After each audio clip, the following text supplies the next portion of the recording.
अस्सलाम वालेकुम व्यूअर्स, कैसे हैं आप लोग। उम्मीद करती हूँ कि ठीक होंगे गाइस। आज की मेरी इस वीडियो में मैं आपको काउंसलिंग साइकोलॉजी के डिप्लोमे के बारे में बताऊंगी। सो वीडियो स्टार्ट करने से पहले मेरी आपसे दरख्वास्त है कि प्लीज़ मेरे चैनल को सब्सक्राइब कर दीजिएगा, क्योंकि जब आप सब्सक्राइब करते हैं तो मुझे मोटिवेशन होती है और आपको वीडियो भी मिलती है।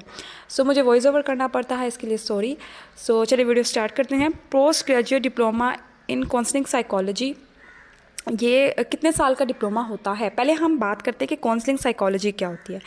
इसके ऊपर मैंने वैसे वीडियो बनाई हुई है, आप मेरे चैनल पे देख सकते हैं। यहाँ पे मैं थोड़ा सा इंट्रोडक्शन दे देती हूँ। काउंसलिंग साइकोलॉजी के अंदर जो है हम लोगों की रहनुमाई करते हैं, उनको जो है वो कहने के मशवरे देते हैं, या जो है उनकी रहनुमाई करते हैं कि उन्होंने चीज़ों को आगे लेके कैसे चलना है। ठीक है, वो फैमिली रिलेशनशिप के लिहाज से भी हो सकता है, वो एजुकेशन के लिहाज से भी हो सकता है, और वो हेल्थ से रिलेटेड भी हो सकता है। ठीक है, हम उनकी रहनुमाई करते हैं या उन्हें मशवरे देते हैं। ठीक हो गया।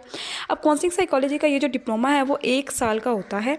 कई जगह पे 1.5 का भी हो सकता है, यूनिवर्सिटी पे डिपेंड करता है। ठीक है, ज़्यादातर 1 साल का ये डिप्लोमा होता है।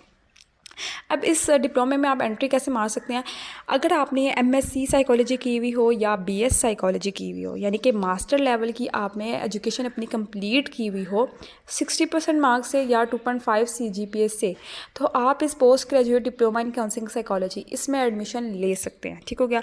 अब क्योंकि ये मास्टर बेस्ड डिप्लोमा है, सो इसमें आप काउंसलिंग साइकोलॉजिस्ट के तौर पर भी आप काम कर सकते हैं। ठीक है, लेकिन अगर आपको इंटरेस्ट है काउंसलिंग साइकोलॉजी के हवाले से, तो मैं आपको कहूँगी कि आप MS काउंसलिंग साइकोलॉजी में या MPhil काउंसलिंग साइकोलॉजी में एडमिशन लें, क्योंकि हमारे पास काउंसलिंग साइकोलॉजी का जो डिप्लोमा है ये पाकिस्तान में हो जाता होता है, और इसकी क्योंकि MS और MPhil में भी हमारे पास मौजूद है डिग्री। ठीक है, तो इसमें इतना मतलब वो मसला नहीं है, ये हमारे पास काउंसलिंग साइकोलॉजी का हो जाता होता है। ठीक हो गया।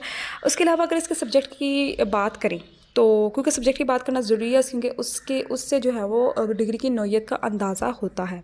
इसमें हम fundamental of counselling, advance counselling skill and technique, adult counselling, child counselling, thesis है। उसके अलावा प्रोफेशनल एथिकल इश्यूज़ इन काउंसलिंग, उसके अलावा केस स्टडीज़ भी करते हैं, हेल्थ काउंसलिंग, रिलेशनशिप काउंसलिंग भी करते हैं। तो उम्मीद करती हूँ कि आपको मेरी ये वीडियो पसंद आई होगी। मिलती हूँ अपनी नेक्स्ट वीडियो में, तब तक के लिए अल्लाह हाफ़िज़।